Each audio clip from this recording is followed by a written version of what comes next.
This workflow looks complicated. And honestly, when I first opened n8n and saw something like this, I nearly closed the tab. But here's what changed everything for me. Every single workflow, no matter how big or scary it looks, is made of just three types of things: a trigger, actions, and conditions. That's it. Once you actually get those three things, not just know the names, but understand what they're doing and why, you'll look at any workflow and immediately know how to build it or fix it.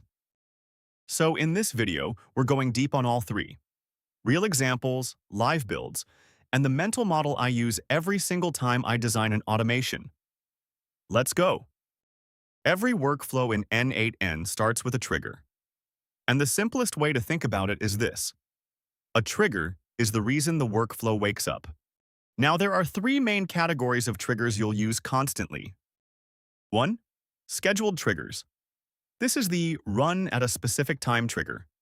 You want to pull a report every morning at 8 a.m.? This is your node. n8n calls it the schedule trigger. It works like a cron job. You set the interval, it fires on the dot. 2. Webhook triggers. This is probably the most powerful one. A webhook is a URL that n8n gives you, and whenever something hits that URL, a form submission, a Stripe payment, a GitHub push, anything, your workflow starts. You're listening for external events in real time. 3. App-based triggers. These are polling triggers, where n8n checks an app on a schedule. Like every minute, check if there are new rows in this Google Sheet. It's not instant like a webhook, but it's incredibly useful. Let me show you what this actually looks like. I'll drop a schedule trigger here. You can see I can set this to run every hour, every day, whatever I need. This is the node that starts workflows like daily reports, weekly digests, morning briefings. Super simple, super reliable. Now watch what happens when I execute this manually. Notice the output. It's basically just a signal. There's no data in it yet. That's fine. The trigger's only job is to start the workflow. The data comes from the nodes after it. That's the key mental model. The trigger is the ignition, not the engine. Quick check-in. If you've been following along, you should now have a schedule trigger sitting on your canvas firing clean. If yours isn't working, drop a comment below. Most common issue is the time zone setting being off. Let's keep moving. All right. Triggers wake the workflow up. But actions are where the actual work happens. An action is any node that does something: fetches data, sends a message, writes to a database, calls an API, runs code. Actions are the bulk of every workflow you'll ever build. n8n has hundreds of built-in action nodes, but they all fall into a few buckets. Read actions. Get data from somewhere. HTTP request. Google Sheets read, database queries. Write actions. Push data somewhere. Send a Slack message, add a row to Sheets, create a HubSpot contact. Transform actions. Reshape data without going anywhere. The set node, the code node, the merge node. These are the ones that new users skip and then wonder why their workflows break. And then there's a special category, AI actions, which is where the AI agent node, the OpenAI node, and tools like that live. But we'll get there in a later lesson. Let me build a real example. I'm going to connect an HTTP request node. This is the Swiss Army knife of n8n. Use it to hit any API on the planet. I'll point it at a test endpoint.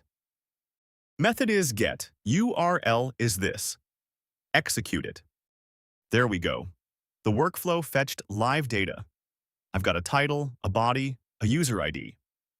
All of this is now available to pass into any downstream node.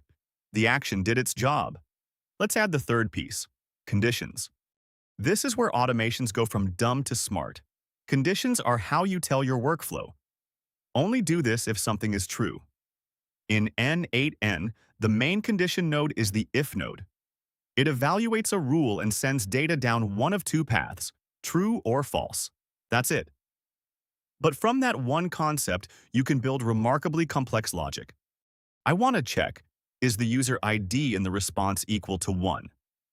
If yes, we go down the true branch. If not, we go down the false branch. The $JSON.user_ID syntax is how you reference data from the previous node. Don't worry too much about that syntax right now. Lesson 2 covers it in full detail. Just know it's how you pull a field into your condition. It went true. The user ID was 1, condition matched, data flows down the right path. Change it to 99, now it goes false. Same data, different path. You connect completely different actions to each branch. True path sends a Slack alert. False path logs to a spreadsheet. That's the power right there. One more condition node worth knowing, the switch node. Think of it like if node but with more than 2 outputs. Instead of just true or false, you can have 3, 4, 5 different routes depending on what the data says. Great for things like, if the status is new, do this. If it's processing, do this. If it's complete, do this. We'll use it a lot in later lessons. And there it is. We've been building this the whole time.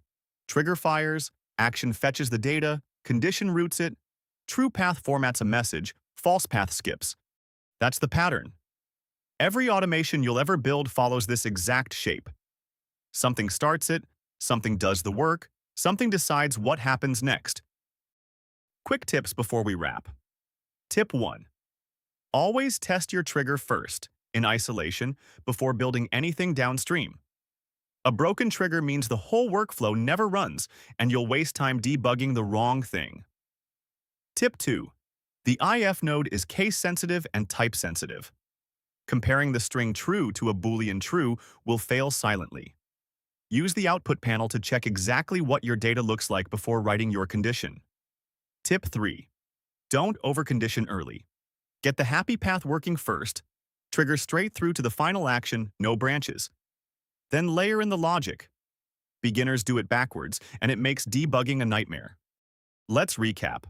Triggers are the event that starts the workflow, scheduled, webhook, or app-based.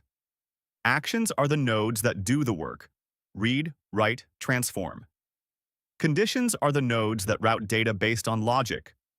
If for 2 paths, switch for multiple. This is the foundation everything else is built on. And in Lesson 2, we go deeper. Items, data structures, and how data actually moves between nodes. That's the lesson that makes n8n click. The workflow, JSON from today, is uploaded below. Link in the description. Import it, pull it apart, break it on purpose. That's the fastest way to learn. See you in Lesson 2.